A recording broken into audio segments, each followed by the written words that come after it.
మీ మోకాల నొప్పులకు ఎటువంటి సర్జరీ లేకుండా ఎపియాన్ పెయిన్ క్లినిక్ అందిస్తున్న అత్యాధునిక చికిత్స.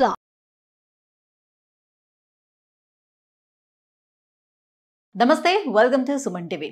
మనం చూసుకున్నట్లయితే ఇవాళ రేపు డైట్ అనేది ఎంత ఇంపార్టెంట్ అయిందో మనందరికీ తెలిసిందే. అయితే ఈ రోజుల్లోని డైట్కి ఇచ్చేందుకన్నా ప్రిఫరెన్స్ చాలామంది టేస్ట్కి ఎక్కువగా ఇస్తున్నారు. సో ఫుడ్ ఎంత టేస్ట్గా ఉంటే అంత ఎక్కువ ఎంజాయ్ చేస్తూ ఉన్నారు. సో డైట్ తర్వాత చూద్దాంలే అని అనుకుంటున్నారు. బట్ ఈ డైట్ వల్ల మనం తీసుకున్నటువంటి ఈ ఫుడ్ హ్యాబిట్స్ వల్ల కూడా క్యాన్సర్ వస్తుందన్న విషయం మీకు తెలుసా?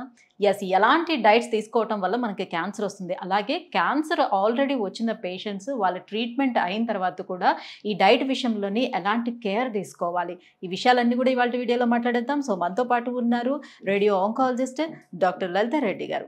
హలో అండి. హలో అండి మ్యామ్. సో డైట్ విషయానికి వచ్చేటప్పటికి ఇంపార్టెంట్ ఉంది అనే విషయం తెలిసినప్పటికీ కూడా అందరికీ కావాల్సింది టేస్ట్. సో ఫస్ట్ ఫుడ్ అనగానే అది మన కళ్ళకి చాలా ఇంపుగా కలర్ఫుల్గా కనిపించాలి. అది కలర్ఫుల్గా కనిపిస్తే తినాలనే కోరిక మొదలవుతుంది, రైట్? సో టేస్ట్ ఎక్కువ ఉండేటప్పుడు ఆటోమేటిక్గా పిల్లలైనా పెద్దలైనా సరే దానికి ప్రిఫరెన్స్ ఎక్కువ ఇస్తారు. అది ఎలాంటి ఫుడ్ అనేది పక్కన పెట్టేస్తే దానివల్ల ఏమొస్తుంది అనేది తర్వాత ఆలోచన, రైట్?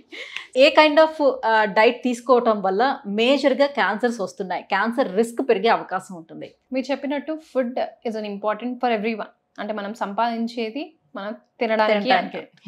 సో ఆ ఫుడ్ మనకి ఎంత అట్రాక్టివ్గా ఉంటే, అంటే కంటికి ఏదైతే మనకి అట్రాక్టివ్గా ఉంటే అది మనకి ఈజీగా లోపలికి వెళ్తుంది, మనకి అది కడుపు నిండా అనిపిస్తుంది.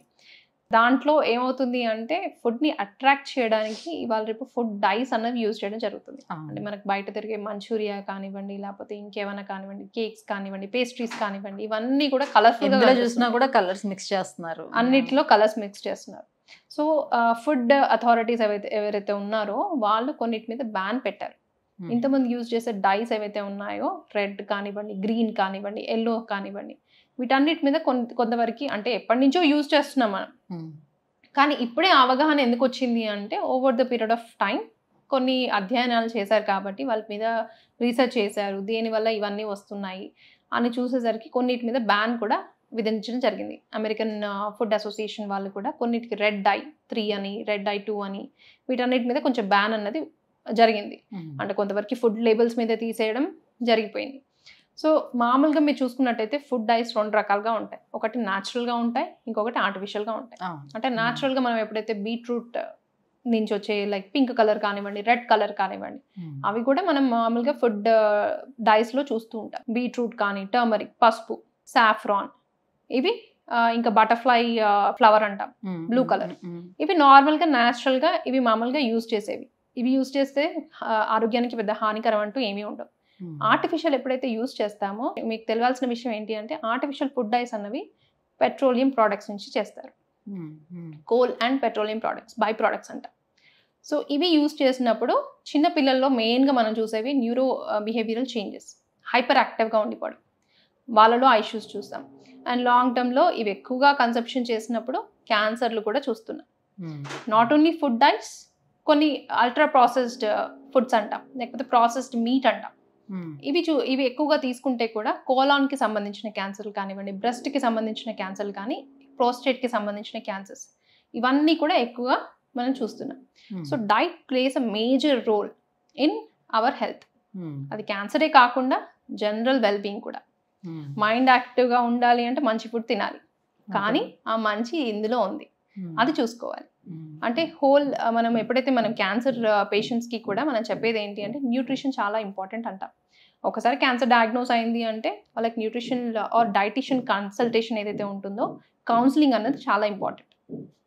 ఎందుకు అంటే ట్రీట్మెంట్ వల్లనే కాకుండా క్యాన్సర్ వల్ల ఆల్రెడీ వాళ్ళకి ఆ మాల్ న్యూట్రిషన్ అనేది వస్తూ ఉంటుంది, బరువు తగ్గుతూ ఉంటారు.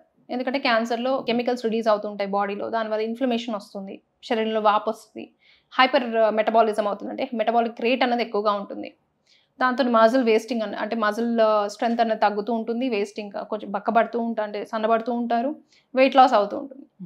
ట్రీట్మెంట్తో పోరాడాలి, క్యాన్సర్తో పోరాడాలి, అంటే సైడ్ ఎఫెక్ట్స్ నుంచి కూడా బయటపడాలి. సో ప్రాపర్గా తింటేనే ట్రీట్మెంట్ అనేది తట్టుకోగలుగుతారు. ఆ ప్రాపర్ ఫుడ్ అన్నది ఏమిటి? సో పేషెంట్స్కి మనం జనరల్గా చెప్పేది ఏంటి అంటే ఒకటి హై ప్రోటీన్ డైట్ తీసుకోమని చెప్తాం. అది any form of protein, veg sources ఉంటాయి, నాన్ వెజ్ సోర్సెస్ ఉంటాయి. వెజ్లో చూసుకున్నట్టయితే పన్నీర్ అంటాం, సోయా అంటాము, లేకపోతే మిల్క్ ప్రోడక్ట్స్ అంటాము, ఇవన్నీ ఎక్కువగా తీసుకోమని చెప్తాము. అండ్ నాన్ వెజ్ సోర్సెస్ వచ్చేసి చికెన్ అంటాం, ఫిష్ అంటాం, ఇవి ఎక్కువగా తీసుకోమని చెప్తాం. సో వీటి వల్ల హై ప్రోటీన్ డైట్ వల్ల ఏమవుతుంది అంటే వాళ్ళకి రోజులో మనము ఏదైతే స్ట్రెంగ్త్ ఉంటుందో వాళ్ళకి ఎక్కువగా వస్తుంది. High protein diet and high calories ఉండాలి, సో దట్ వాళ్ళు కొంచెం ఆ ట్రీట్మెంట్ని తొందరగా రికవరీ దాంట్లోకి తీసుకురాగలుగుతారు. నాట్ ఓన్లీ దిస్, పేషెంట్కి ఏదైతే మనం చెప్తామో వాళ్ళకి ఏది కంఫర్టబుల్గా ఉంటే అది తీసుకోమని చెప్తాం. ట్రీట్మెంట్ అప్పుడు ఎలా ఉంటుంది అంటే సపోజ్ మనం అంటే ట్రీట్మెంట్ అయిన తర్వాత కూడా వాళ్ళ డైజెస్టివ్ సిస్టమ్ అనేది ఎలా ఉంటుంది, వాళ్ళకి సపోర్ట్ చేస్తుందా, బాగానే ఉంటుందా? క్యాన్సర్లో ఎలా ఉంటుంది అంటే క్యాన్సర్ వల్ల డైజెషన్ అన్నది కొంచెం తక్కువగా ఉంటుంది, అంటే అరుగుదల అన్నది తక్కువగా ఉంటుంది. మరి అప్పుడు హెవీ ప్రోటీన్ తీసుకునేటప్పుడు ఇబ్బంది అవుతుంటారు. హై ప్రోటీన్ కూడా మనం వే ప్రోటీన్ ఐసోలేట్ అంటాం. దాంట్లో ఏంటి అంటే 90% ప్రోటీన్ ఉంటుంది, కొంచెం క్యాలరీ తక్కువ ఉంటుంది. లాక్టేట్ ఏదైతే ఉంటుందో అంటే మనకి లాక్టోస్ ఇంటాలరెన్స్ ఉన్న పేషెంట్స్కి కూడా అది నార్మల్గా పనిచేస్తుంది. సో వీళ్ళకి వాళ్ళ డైజెషన్ ఇష్యూస్ ఎప్పుడైతే అంటే వాళ్ళకి కొంచెం ఉంటుంది కాబట్టి పేషెంట్స్ ఎక్కువగా ఎనర్జీ కన్సంప్షన్ ఏదైతే డేలో ఉంటుందో లైక్ మార్నింగ్ కానీ మధ్యాహ్నం కానీ తీసుకోమని చెప్తాం. ఎక్కువగా ఆ టైంలో తీసుకున్నట్టయితే వాళ్ళు యాక్టివ్గా ఎక్కువగా ఉంటారు కాబట్టి వాళ్ళకి రోజులో సరిపోయే ఎనర్జీ అంతా కూడా వాళ్ళకి ఆ టైంలో అందుతుంది. సో హై ప్రోటీన్ తీసుకున్నంత మాత్రాన వాళ్ళకి కిడ్నీ పైన ఎక్కువగా ప్రభావం ఏమీ ఉండదు, ఎందుకంటే మనం ఇచ్చే ప్రోటీన్ ఏదైతే ఉందో దానికి సరిపడా ఎనర్జీ అనేది సరిపోతుంది. నార్మల్గా మనం చూసుకున్నట్టయితే నార్మల్ అడల్ట్స్కి 1 to 1.2 ఏదైతే gram per KG per day అంట ప్రోటీన్ కన్సంప్షన్, వీళ్ళకి కొంత ఎక్కువ అవసరం పడుతుంది, అంటే 1.2 to 1.5. క్యాలరీస్ నార్మల్గా చూసినట్టయితే 25 క్యాలరీస్ వరకు నార్మల్గా అవసరం పడుతుంది.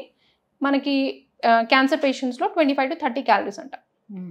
సో వీళ్ళకి కొంచెం ఎక్కువనే అవసరం పడే ఛాన్సెస్ ఎక్కువగా ఉంటాయి. సో ఇప్పుడు ట్రీట్మెంట్ అయిపోయిన తర్వాత కూడా ఈ డైట్లో భాగంగా షుగర్ని పూర్తిగా కట్ చేయాల్సి ఉంటుందా? మనం శరీరంలో మన అన్ని సెల్స్ కూడా గ్లూకోజ్ డిపెండెంట్. సో మనకి రెస్పిరేషన్ తీసుకోవాలన్నా దేనికైనా మనకి గ్లూకోజ్ అనేది అవసరం పడుతుంది. మన సెల్స్ నడిచేవే గ్లూకోజ్తోని. క్యాన్సర్ సెల్స్ కొంచెం గ్లూకోజ్ యాక్టివిటీ అన్నది అంటే గ్లూకోజ్ ఎక్కువగా యూజ్ చేసుకుంటాయి. అలా అని చెప్పి మనము గ్లూకోజ్ స్టాప్ చేసామనుకోండి క్యాన్సర్ సెల్స్ చచ్చిపోవు. కాకపోతే ఎక్కువగా గ్లూకోజ్ తీసుకున్న పేషెంట్స్కి ఒబేసిటీ ఛాన్సెస్ ఎక్కువగా ఉంటాయి, వాళ్ళలో కొంచెం స్ట్రెంగ్త్ ఇమ్యూనిటీ అన్నది తక్కువగా ఉంటుంది, అండ్ ఇన్ఫెక్షన్స్ ఎక్కువగా వచ్చే అవకాశాలు ఉంటాయి. సో అందుకే క్యాన్సర్ పేషెంట్స్కి కొంచెం షుగర్ తగ్గించమని చెప్తాం, కానీ షుగర్ని మొత్తం కట్ ఆఫ్ చేయమని ఏ పేషెంట్ కూడా చెప్పమని. సో ఇప్పుడు మన నిత్య జీవితంలో చూసుకున్నామంటే మెన్ అండ్ ఉమెన్ ఇద్దరు కూడా వర్కింగ్ ఉంటున్నారు. సో వారంలో 4 రోజులు పనిచేస్తున్నారు, ఎప్పుడో ఒక రోజు దొరుకుతుంది. టైం అనేది చాలా ప్రీషియస్ అవుతుంది. సో ఈ ప్రీషియస్ టైంలోని అన్నీ కూడా చాలా ఫాస్ట్గా జరిగిపోవాలని కోరుకుంటున్నారు, అన్ని ఇంటికే రావాలని అనుకుంటున్నారు, ఇంత సౌలభ్యం కావాలని మనం కోరుకుంటున్నాం. సో అదే రకంగా అంతా ప్రిపేర్ అయిపోయింది. ఇప్పుడు దీని నుంచి బయటికి రావాలన్నా కూడా చాలా కష్టం అన్నట్టుగా అయిపోయింది. నాన్ వెజ్ ఐటమ్స్ ఏదైనా కావాలంటే ఆర్డర్ పెట్టుకుంటున్నారు, అది ఎప్పుడు ప్యాక్ చేస్తున్నారు, ఎలా ప్యాక్ చేస్తున్నారు, సో అన్ని రోజులు ఉండాలి అంటే ఐ మీన్ ప్రిజర్వేటివ్స్ అనేది యాడింగ్ అనేది ప్రతి దాంట్లో ఉంటుంది, మనం తీసుకునే ప్రతి దాంట్లో. మరి ఎలా దీని నుంచి తప్పించుకోవడం అంటారు? సో డెఫినెట్గా వీటి నుంచి వచ్చే ఛాన్స్ ఎంతవరకు ఉంటుంది? మనం తినేది ప్రతి దాంట్లో మనకి క్యాన్సర్ వస్తుంది అనుకుంటే ఎవరు కూడా ఇది కూడా తినలేకపోవచ్చు. ఫ్రెష్గా వండిన పదార్థాలు తీసుకోమని చెప్తా. ఎక్కువ రోజులు నిల్వ ఉండకూడదు. అంటే మన ఇండియన్ సినారియోలో చూసే క్లైమేటిక్ కండిషన్స్ వేరు, యూఎస్ యూకేలో చూసే క్లైమేటిక్ కండిషన్స్లో వేరు. అంటే వాళ్ళు ఫ్రోజన్ ఫుడ్స్ ఎక్కువగా తీసుకునే ఛాన్సెస్ ఉంటాయి, ఎందుకంటే వాళ్ళకి బయట ఉన్న ఎన్విరాన్మెంట్ కండిషన్స్ వల్ల అది వాళ్ళకి కరెక్ట్. కానీ మన ఉన్న క్లైమేటిక్ కండిషన్స్ ప్రకారం చూసుకున్నట్టయితే ఫ్రోజన్ ఫుడ్స్ మనం ఎక్కువగా తీసుకోకూడదు, ఎందుకంటే మనకి ఎన్విరాన్మెంటల్ పొల్యూషన్స్ అనేవి ఎక్కువగా ఉంటాయి. సో ఆ ఫుడ్ ప్యాకేజింగ్ అయిన తర్వాత ఎంత సమయంలో తీసుకోవాలి అన్న దాని మీద గైడెన్స్ అయితే ఏమీ లేదు. కానీ మనం తీసుకుని బయట ఆర్డర్ చేసుకున్న ఫుడ్ రీహీట్ 10 సార్లు మనం చేసుకోలేము. ఒకసారి చేసుకుంటాము, తినేయాలి. అది మళ్ళీ ఫ్రిడ్జ్లో పెట్టి అది 2-3 రోజుల తర్వాత తింటే దాంట్లో న్యూట్రిషన్ వాల్యూ ఉండదు. At the same time bacterial contamination ఉంటుంది, అదర్ మైక్రో ఆర్గానిజల్ కంటామినేషన్ ఉంటుంది. దానివల్ల క్యాన్సర్లే కాదు, వేరే ఆర్గన్స్కి సంబంధించిన డిసీజెస్ కూడా వస్తాయి. సో పేషెంట్స్కి కానీ లేకపోతే జనరల్ లైక్ సొసైటీకి చెప్పాల్సింది ఏంటి అంటే food consumption should be at right time. So ఎప్పుడు వండుకున్నది అప్పుడే తినేసేయండి. ఇవాళ రేపు ఉన్న లైఫ్ స్టైల్లో పొద్దున వండుకుంది రాత్రి వరకు తింటాం, కానీ 2-3 రోజుల తర్వాత తినడం అన్నది it's not correct. Weekly once ఒకేసారి మీరు నాన్ వెజ్ ఐటమ్స్ అన్ని తెచ్చేసుకొని వాళ్ళు ఏం చేస్తున్నారంటే డీప్ ఫ్రిడ్జ్ లో పెట్టుకుంటున్నారు. లైక్ కొంతమంది నార్మల్గా అలానే దాన్ని వాష్ చేసేసి పెట్టుకుంటున్నారు, ఇంకొంతమంది దాంట్లోనే మొత్తం ఉప్పు కారాలు అన్ని మిక్స్ చేసేసి దాన్ని అట్లా ఫ్రిడ్జ్ లో పెట్టుకుంటున్నారు. సో ఏది కరెక్ట్, ఏది రాంగ్? రెండు రాంగా? ఫ్రోజన్ ఐటమ్స్ అన్నవి ఎక్కువ రోజులు నిల్వ చేసే కెపాసిటీస్ మన ఫ్రీజర్ లో ఉంటాయని నేను అనుకోను. లైక్ అంటే ఒకసారి తెచ్చుకున్నవి ఉప్పు కారాలు రాసుకొని ఏళ్ల తరబడి పెట్టుకొని ఒక 2 ఏళ్ల తర్వాత చేసుకోవడం అన్నది కాదు. మనం చూసినట్టయితే మనం పిక్కల్స్ కూడా అలానే చేస్తాం. సంవత్సరానికి ఒకసారి మనం పిక్కల్ చేసుకుంటాము, ఊరగాయ చేసుకుంటాము, ఒక సంవత్సరం పాటు మనం తింటాం. కానీ దాంట్లో మనం యూజ్ చేసే ఏదైతే కారపొడులు ఉంటాయి లేకపోతే ఆయిల్స్ కానీ అవన్నీ కూడా మనం ఇంతకుముందు అడల్ట్రేషన్ ఏదైతే ఇప్పుడు అవుతుందో ఇంతకుముందు లేదు. సో ఇవాళ రేపు కూడా మనం సంవత్సరానికి ఒకసారి పిక్కలు తినట్లేదు, ఎప్పటికప్పుడు చేసుకుని అప్పుడే తింటున్నాం. సో ఏ ఐటెం కూడా ఎక్కువ రోజులు నిల్వ పెట్టుకోకూడదు. ఇప్పుడు పచ్చళ్ళు కూడా తినొద్దని చెప్తున్నారు. ఇదే విషయాన్ని అమ్మమ్మల తాతయ్యలతో చెప్తే ఏంటి ఇది మనం చిన్నప్పటి నుంచి చేస్తున్నదే కదా, సో సంవత్సరానికి ఒకసారి పికిల్స్ పెట్టుకుంటాము, అదే ఇప్పుడు ఎక్కువ రోజులు నిల్వ ఉండడం కోసం సాల్ట్ అనేది ఉండాలి, ఎక్కువగానే ఉండాలి. సో అవన్నీ మిక్స్ చేస్తాము, అవన్నీ మనము తిన్నాము, తర్వాత మీ పేరెంట్స్ తిన్నారు, ఇప్పుడు మీరు కొత్తగా చెప్తున్నారు ఏంటి అని అడుగుతున్నారు. ఇంతకుముందు చేసే పద్ధతులు వేరు, ఇప్పుడు చేసే పద్ధతులు వేరు. ఇంతకుముందు చేసిన దాంట్లో సన్ డ్రై చేసేవాళ్ళు, అంటే లైక్ ఎండబెట్టేవాళ్ళు, వాళ్ళు ప్రాపర్గా మట్టి కుండల్లో చేసేవాళ్ళు, సెరామిక్ కానీ మట్టి కుండల్లో చేసి తెలిసిన ప్లేస్ నుంచి నూనె తెప్పించుకోవడం అవన్నీ చేశారు. ఇప్పుడు మనం అన్ని కూడా ప్లాస్టిక్స్ లో అన్ని ప్లాస్టిక్ అండ్ ప్యాకేజ్డ్. ఆ ప్యాకేజ్డ్ ఎన్ని సంవత్సరాలు ఇక్కడ నుంచి US కి కూడా ఆ ప్యాకేజెస్ వెళ్తూ ఉంటాయి.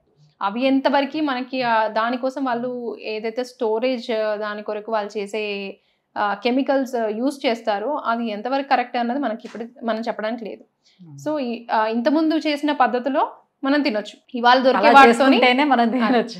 ఇవాళ చేసే వారికి మనకి రెడీమేడ్ కారపొళ్ళు దొరుకుతున్నాయి, ఎప్పటికప్పుడు అవే దొరుకుతున్నాయి, అవి అడల్ట్రేటెడ్ ఉంటున్నాయి, అంటే కలర్స్ యాడ్ చేయడం జరుగుతుంది.